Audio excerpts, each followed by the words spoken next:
नमस्कार दोस्तों। आजकल मेरे कमेंट सेक्शन में एक म्यूचुअल फंड के बारे में काफी लोग डिस्कस कर रहे हैं जो कि है क्वांट का मिड कैप म्यूचुअल फंड। और इन्होंने बोला कि जब से सेबी की रेड पड़ी है क्वांट के ऊपर, ये जो म्यूचुअल फंड है ये अंडर परफॉर्म कर रहा है। सो क्या हमें इसे होल्ड करना चाहिए या बेच देना चाहिए, अपना पैसा शिफ्ट कर लेना चाहिए, क्या करना चाहिए, इसके ऊपर डिस्कस करेंगे और इसका एक शॉर्ट एनालिसिस करने की कोशिश करेंगे और समझेंगे कि इसका पोर्टफोलियो कैसा दिख रहा है और क्या आज भी ये सेंस बना रहा है या फिर नहीं बना रहा है, ये हमें स्विच कर लेना चाहिए अपना म्यूचुअल फंड। तो सबसे पहले क्वेश्चंस की साइड चलते हैं और देखते हैं कि क्या क्वांट म्यूचुअल फंड आज भी सेंस बना रहा है या फिर नहीं। सो म्यूचुअल फंड एनालिसिस के लिए हम दो वेबसाइट्स का यूज करेंगे। पहली है हमारी आईएनडी मनी। आईएनडी मनी के अंदर अगर आप देखोगे तो 3 साल के अंदर जो रिटर्न है वो अपने बेंचमार्क को ये बीट कर रहा है, इसमें कोई दिक्कत वाली बात नहीं है। 5 साल में भी बीट कर रहा है। वहीं पर अगर हम 6 महीने पे आए तो आप देखोगे कि जो ये रिटर्न्स हैं ये ऑलमोस्ट अपने बेंचमार्क से हल्के से ऊपर दे रहा है। अगर हम 3 महीने की बात करें, मतलब अल्ट्रा शॉर्ट टर्म के आसपास की, तो आप ये मानोगे कि भाई बेंचमार्क से तो अंडर परफॉर्म कर रहा है जो क्वांट का मिड कैप म्यूचुअल फंड है। वहीं पर अगर हम 1 महीने की बात करें तो ह्यूज अंडर परफॉर्मेंस दिख रही है क्वांट के मिड कैप म्यूचुअल फंड की। सो देखो, अगर आप लॉन्ग टर्म की बात करते हो 1 साल 3 साल की, तो इट्स फाइन बिकॉज वो थोड़ा सा लॉन्ग टर्म होता है। जो म्यूचुअल फंड मैनेजर होता है और जो मार्केट कंडीशंस होती हैं वो अप एंड डाउन होने के बाद एक अच्छे रिटर्न दिखते हैं। सो उसको आपको डेफिनेटली कंसिडर करना चाहिए। लेकिन 1 महीने 3 महीने 6 महीने के रिटर्न को भी आप कंसिडर करोगे तो भाई बिल्कुल ऐसे काम नहीं चल पाएगा। बिकॉज 1 महीने 2 महीने 3 महीने के अंदर चीजें ऊपर नीचे हो सकते हो और ये फेयरली पॉसिबल है, इसमें कोई डरने वाली बात नहीं है। अब बात करते हैं कि ये अपने कंपटीशन से ज्यादा रिटर्न दे पा रहा है या नहीं दे पा रहा है, या वहां भी अंडर परफॉर्म कर रहा है, और उसको देखने के लिए हम टिकर टेप का यूज करने वाले हैं। सो एयूएम बेसिस के ऊपर 3 मेन इसके कंपटीशन है मिड कैप कैटेगरी में। पहला एचडीएफसी मिड कैप, दूसरा है कुटेक इमर्जिंग, तीसरा है निपॉन इंडिया। सो अगर आप 1 साल की बात करोगे तो 1 साल के अंदर तो भाई इसके आसपास भी कोई नहीं आ रहा। 3 साल की बात करोगे तो 3 साल में भी क्वांट मिड कैप के आसपास कोई नहीं आ रहा। लाइफ सीएजीआर की बात करोगे तो इससे पहले एस्कॉट म्यूचुअल फंड था, तो लाइफ सीएजीआर को हम कंसिडर ना करें तो ही सही है, अदरवाइज ये अनफेयर कंपैरिजन हो जाएगा। सो लाइफ सीएजीआर को आप कंसिडर मत करो, कोई सेंस नहीं बनता, बिकॉज म्यूचुअल फंड ही पूरी तरीके से चेंज हो गया है। तो आपको ये समझना पड़ेगा 1 साल 3 साल के अंदर इसके कंपटीशन के अंदर कोई इसके आसपास नहीं है। सो ये एक बहुत अच्छी बात है। अब बात करते हैं पोर्टफोलियो रिव्यू की। तो अगर आप पोर्टफोलियो देखना चाहते हो इसका, तो देखो, जो ओवरऑल पैसा लगा है 93% के आसपास वो इक्विटी में लगा है। ट्रेजरी बिल्स के अंदर अप्रोक्सीमेटली 4%, कैश इनके पास अच्छा खासा है। फ्यूचर एंड ऑप्शन के अंदर हेज करने के लिए 0.59% लिया हुआ है। थोड़ा सा रिस्क है but it's fine, hedging purpose से सही है ये। सेक्टर डिस्ट्रीब्यूशन की भी बात कर लें तो ऑयल एंड गैस एक अच्छा सेगमेंट है आज की डेट के अंदर, क्योंकि अगर आप देखोगे रिसेंट जो न्यूज आई है जहां पे इसराइल के अंदर दोबारा से लड़ाई झगड़े के जो टेंशन है वो बढ़ रहे हैं, तो ऑयल एंड गैस को काफी ज्यादा बेनिफिट होगा, उस पर्सपेक्टिव से ये अच्छा सेगमेंट है। Pharmaceutical, power generation, private bank, auto parts, interest rate से डेफिनेटली इंपैक्ट होते हैं सारे के सारे सेगमेंट। एक अच्छा सेक्टर डिस्ट्रीब्यूशन आपको देखने को मिल रहा है। अगर हम करंट होल्डिंग की बात करें तो रिलायंस, एचडीएफसी बैंक में पोजीशन बिल्ड करी है, तो पोर्टफोलियो चर्निंग के बेनिफिट आपको दिख रहे हैं। Motherson international, container corporation, sales, Sun TV और लिंड इंडिया जैसे स्टॉक्स आपको इसके ओवरऑल पोर्टफोलियो में देख रहे हैं, जहां पे इनका मेजर होल्डिंग देखने को मिल रही है। अगर आप पुणे वाले फिनकॉर्प की बात करोगे, एस्कॉट की बात करोगे, तो ये सारे स्टॉक्स भी हैं। सो मोटे मोटे तौर पे सेक्टर डिस्ट्रीब्यूशन पे तो लें तो बहुत अच्छा सेक्टर डिस्ट्रीब्यूशन है। स्टॉक पर्सपेक्टिव से देखें तो सॉलिड स्टॉक्स इनके पास हैं। तो आप इस समय पूछोगे कि भाई 1 महीने में अंडर परफॉर्मेंस क्यों है? No one knows. किसी भी रीजन की वजह से 1 महीने में अंडर परफॉर्मेंस हो सकती है, तो उसको मेजरली कंसिडर नहीं करना चाहिए आपको। सेकंड चीज, जो सेबी की इस समय पे इन्वेस्टिगेशन चल रही थी उससे कुछ मेजर निकल के आया? नहीं, इससे कुछ मेजर निकल के नहीं आया। और डायरेक्टली मैं आपको बता दूं, अगर यहाँ पे निकल के आ भी जाता फ्रंट रनिंग का case, so as a AMC इस पे कोई मेजर इंपैक्ट नहीं पड़ता। डेफिनेटली यहाँ पे जो फेम है, जो यहाँ पे इसका नाम है, वो थोड़ा सा खराब होता। अदर देन दैट कोई मेजर फर्क नहीं पड़ता है। एज अ एएमसी और as a mutual fund investor आपको भी कोई फर्क नहीं पड़ता। सो आपको ये समझना पड़ेगा कि एक आधी एनालिस्ट चोर हो सकते हैं, ओवरऑल एएमसी चोर नहीं होती। सो सेबी के इन्वेस्टिगेशन की वजह से या नेगेटिव न्यूज की वजह से कोई फर्क नहीं पड़ता। सो ओवरऑल तरीके से अगर आप मेरे से आज भी पूछोगे तो मैं बोलूंगा डेफिनेटली ये सेंस बनाता है। अगर कोई इसमें इन्वेस्ट कर रहा है तो उसको इन्वेस्ट करते रहना चाहिए, और इन्वेस्ट करने में कोई भी दिक्कत वाली बात नहीं है। अब चलते हैं अपने सेकंड क्वेश्चन की साइड। तो प्रकाश पहुजा जी का कमेंट है, बहुत अच्छा कमेंट है। इन शॉर्ट में कवर करता हूं इसको। जो ये कहना चाहते हैं, ये बेसिकली कहना चाहते हैं कि आप बॉन्ड इन्वेस्टिंग अच्छी है, क्योंकि पहले बॉन्ड इन्वेस्ट करने के लिए काफी सारा पैसा देना पड़ता था, अब तो 10,000 से भी आप शुरू कर सकते हो। बॉन्ड इन्वेस्टिंग के अंदर इस समय पे 12% के आसपास के रिटर्न मिल रहे हैं, तो क्या ये सही है कि अपने पोर्टफोलियो को डाइवर्सिफाई करना चाहिए, नहीं करना चाहिए? मार्केट के अंदर जो दूसरे ऑप्शन है जैसे कि पीपीएफ हो गया, एफडी हो गई, ये ऑन एन एवरेज 7% के आसपास का रिटर्न देते हैं हम, तो गाइड करें प्लीज। तो ठीक है, मैं आपको कुछ फेयर एग्जांपल्स देता हूँ। सबसे पहले जो पीपीएफ हो गए और एफडी हो गई, ये सिक्योर्ड होते हैं, राइट? क्योंकि अगर आप देखोगे बैंक के अंदर अप टू 5 लाख रुपीस के आसपास बैंक बंद हो गया, कोलैप्स हो गया, तो भी आपको गवर्नमेंट वापस देती है। इसी के साथ साथ पीपीएफ तो आप मान लो 100% सिक्योर है, उसके अंदर तो गवर्नमेंट की बैकिंग होती है। तो इस वजह से जहां पे सिक्योरिटी ज्यादा होती है, 99% ही लेकर के चलते हैं, बिकॉज 1% अगर गवर्नमेंट ही कोलैप्स कर गई तो वो भी सिक्योरिटी बेकार हो जाएगी। सो अगर जहां पे सिक्योरिटी ज्यादा होगी, वहां पे इंटरेस्ट रेट आपके ऑलरेडी कम हो जाएंगे। तो ये होगी पहली चीज। दूसरी चीज बात करते हैं बॉन्ड इन्वेस्टिंग की, कि क्या बॉन्ड इन्वेस्टिंग अच्छी है? डेफिनेटली बॉन्ड इन्वेस्टिंग अच्छी है। बॉन्ड इन्वेस्टिंग के अंदर आपको ट्रिपल ए रेटेड बॉन्ड लेने चाहिए, सिर्फ और सिर्फ, उससे नीचे जाना ही नहीं है। ट्रिपल ए और उससे ज्यादा नीचे जाना है तो आपको डबल ए रेटेड जाना चाहिए। जब आप ट्रिपल ए रेटेड या डबल ए रेटेड जाओगे, जैसे कि बजाज फाइनेंस के काफी सारे बॉन्ड आपको देखने को मिलेंगे, तो उस केस के अंदर जो इंटरेस्ट रेट है वो आपका कम हो जाएगा। देखो, जहां पे सेफ्टी ज्यादा है वहां रिटर्न आपके ऑटोमेटिक कम हो जाने वाले हैं। तो जो 12% की आप बात कर रहे हो, या तो वो ए रेटेड होगा, ए प्लस होगा, या ए माइनस रेटेड बॉन्ड्स होंगे, जहां पे आपको अप्रोक्सीमेटली 12% का रिटर्न मिलेंगे।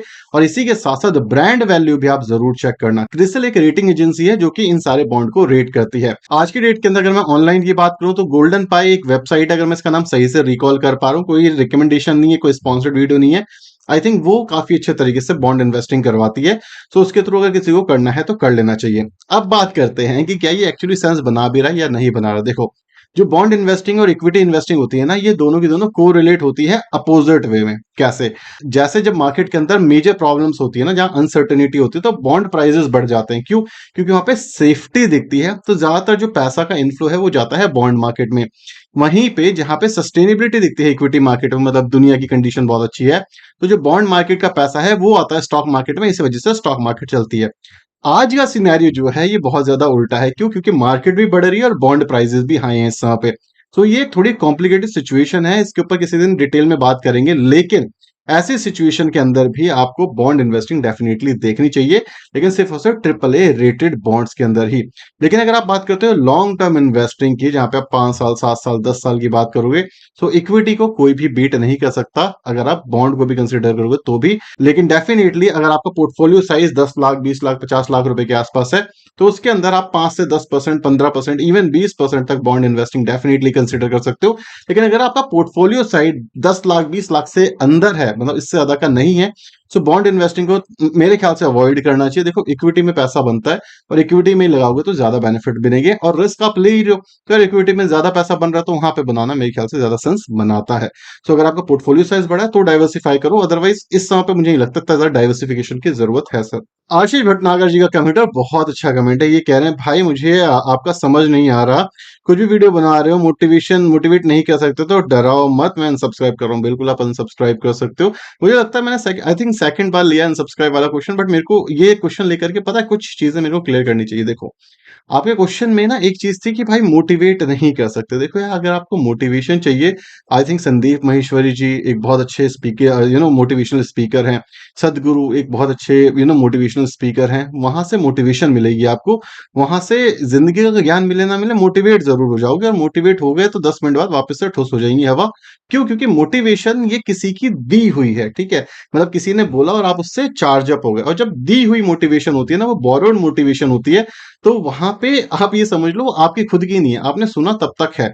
इसी के साथ साथ जो कन्विक्शन आती है ना, जो खुद की मोटिवेशन होती है, खुद की कन्विक्शन आती है, वो आती है नॉलेज के बेसिस के ऊपर। देखो, चाहे मैं नेगेटिव बोलूंगा किसी चीज के बारे में, कोई और पॉजिटिव बोलेगा, राइट? जैसे अगर मैं एग्जांपल दूं, मैंने कल वीडियो बनाई थी कि भाई लॉन्ग टर्म इन्वेस्टिंग बेकार है, आज सुबह मैंने वीडियो बनाई लॉन्ग टर्म इन्वेस्टिंग अच्छी है। क्यों? मैं आपको दोनों पहलू बता सकता हूं। मैं आपको कन्विंस नहीं करूंगा किसी चीज के बारे में, मैं आपको सिखाऊंगा, ताकि जो कन्विक्शन है आपके अंदर वो खुद से आए। मैं मोटिवेशन देने में बिलीव नहीं रखता भाई, मैं आपको रियलिटी सिखाने में बिलीव रखता हूं। क्योंकि कन्विक्शन अगर आपकी खुद की है तो दुनिया आपको कुछ भी बोलेगी, आपको फर्क नहीं पड़ेगा। लेकिन मोटिवेशन अगर बोरोड है, मैं आपको बोल दूं चढ़ जा पहाड़ पे, चढ़ जा पहाड़ पे, चढ़ जा पहाड़ पे, और आप कह रहे हो भाई मेरे से नहीं चढ़ा जा रहा, और पता चले पहाड़ पे जो चढ़ गए उसके बाद पहाड़ गिर गया नीचे, पहाड़ के अंदर लैंडस्लाइड हो गई। दूसरा एग्जांपल देता हूं, मैं आपको बोल रहा हूं चढ़ जा पेड़ पे, आप चढ़ गए पेड़ पे, पीछे से काट दिया पेड़ मैंने, आप बोलोगे तुमने तो चढ़ाया था, मैं गिर गया। तो जो मोटिवेशन होती है ना, वो दो धारी तलवार की तरह होती है। गलत जगह मोटिवेट हो गए ना तो फिर आप फंस जाओगे। तो इसी वजह से मोटिवेशन छोड़ो। फाइनेंस में मोटिवेशन नहीं काम करते, फाइनेंस में लॉजिक्स काम करते हैं। फाइनेंस में फाइनेंस की इंडस्ट्री के बारे में समझो, वो काम करता है। मोटिवेशन लेना है तो भाई सदगुरु बहुत अच्छे ऑप्शन है, संदीप महेश्वरी बहुत अच्छे ऑप्शन है, विवेक बिंद्रा भी थे जब तक उन्होंने कुछ कांड नहीं करे थे। तो आई थिंक ये अच्छे ऑप्शन है, वो आप जरूर देख सकते हो। आप अनसब्सक्राइब करना चाहते हो, ये आपकी कॉल है सर, मैं कितना भी बोल दूं आपको जो करना आप वही करोगे, तो it's fine sir. Honey Dodeja जी का कमेंट है, मजे ले रहे हैं, ये कह रहे हैं एसबीआई कार्ड पर प्रकाश डालो सर, और उसका हंसते वाला इमोजी। हाँ हाँ हंस लो, कोई बात नहीं भाई, हर किसी का टाइम आता है। तो बेसिकली एसबीआई कार्ड के ऊपर ये हंस क्यों रहे हैं, ये इसलिए हंस रहे हैं बिकॉज अप्रोक्सीमेटली 6-7 महीने हो चुके हैं when we discuss about SBI card. I said कि हाँ यार मेरे पास इसके अंदर काफी अच्छा पैसा मैंने डाला हुआ है, देन उसके बाद से ये स्टॉक चल नहीं रहा। ठीक है, क्यों नहीं चल रहा, ये इस वजह से नहीं चल रहा क्योंकि जितने भी एनबीएफसी है वो ही नहीं चल रहे। अब एनबीएफसी क्या होते हैं, नॉन बैंकिंग फाइनेंस कंपनीज। ठीक है, अब एनबीएफसी के अंदर कुछ पैरामीटर्स होते हैं जो कि जैसे जैसे लेट सपोज बैंक है, उसकी बोरोइंग कॉस्ट क्या आती है, आपको 7% इंटरेस्ट दे दिया, ये उसकी बोरोइंग कॉस्ट होगी। ठीक है, जिसको हम कासा रेशियो कहते हैं, करंट अकाउंट सेविंग अकाउंट में कितना पैसा है कितना पैसा गया। वहीं पे जो एनबीएफसी होती है उनकी बोरोइंग कॉस्ट ज्यादा होती है, तो इसी वजह से बैंक को अगर पैसा 7% में मिलता है तो एनबीएफसी को, जैसे बजाज फाइनेंस में अगर आप एफडी कराओगे तो वो आपको 9% देगा, तो इनकी बोरोइंग कॉस्ट ज्यादा हो जाती है। अब जब इंटरेस्ट रेट ज्यादा है तो भाई बैंक भी ज्यादा पैसा दे रहा है, तो बैंक के खुद के कंप्रेस हो रखे हैं वो जो मार्जिन होते हैं। इसी के साथ साथ ये तो एनबीएफसी, इसके भी खुद के कंप्रेस हो जाएंगे मार्जिन। तो इस वजह से नेगेटिविटी ओवरऑल सेगमेंट में, चाहे बजाज फाइनेंस को उठाओ, चोलामंडलम को उठा लो, ठीक है, पुणे वाला फिनकॉर्प को उठा लो, तो ये ओवरऑल पूरी पूरी इंडस्ट्री के ऊपर एक इशू है। ठीक है, इसी के साथ साथ अगर आप रिजल्ट देखोगे तो थोड़े से इसी के साथ साथ अगर आप रिजल्ट देखोगे तो डिसेंट रिजल्ट है, एकदम म्यूटेड से रिजल्ट है, ऐसा कुछ एक्स्ट्राऑर्डिनरी नहीं आए हैं। प्रॉब्लम क्या है कि हम ये सोचते हैं कि पैसा बन जाना चाहिए हमारा 6 महीने में, लेकिन एग्जैक्टली डायरेक्ट स्टॉक इन्वेस्टिंग में ऐसा होता ही नहीं है। डायरेक्ट स्टॉक इन्वेस्टिंग में क्या होता है कि आपका जो पैसा है वो सिर्फ और सिर्फ 1.5 महीने में पूरा बनता है, उसके बाद कंसोलिडेट करता। सो जब आप डायरेक्ट स्टॉक इन्वेस्टिंग करते हो ना, सो आपको कन्विक्शन म्यूचुअल फंड से भी ज्यादा होनी चाहिए। जैसे मैं एग्जांपल देता हूं, मैंने 1.5 साल तक होल्ड किया एचडीएफसी एएमसी। जब 1.5 साल तक होल्ड किया तो मेरे पास काफी कमेंट्स आए, यार बकवास स्टॉक है, ये है वो है, ऐसा वैसा बाकी सारी चीजें। सेम चीज आईडीएफसी फर्स्ट बैंक के साथ भी हुई थी, सेम चीज होम फर्स्ट फाइनेंस के साथ भी हुई थी। उसके बाद अगले 6 महीने में जो एचडीएफसी एमसी था उसने दिए अप्रोक्सीमेटली 100% के आसपास के रिटर्न। होम फर्स्ट फाइनेंस अभी रिसेंटली 25-26% का रिटर्न दे चुका है, मैंने 6 महीने होल्ड किया था उसको, 6-7 महीने के आसपास।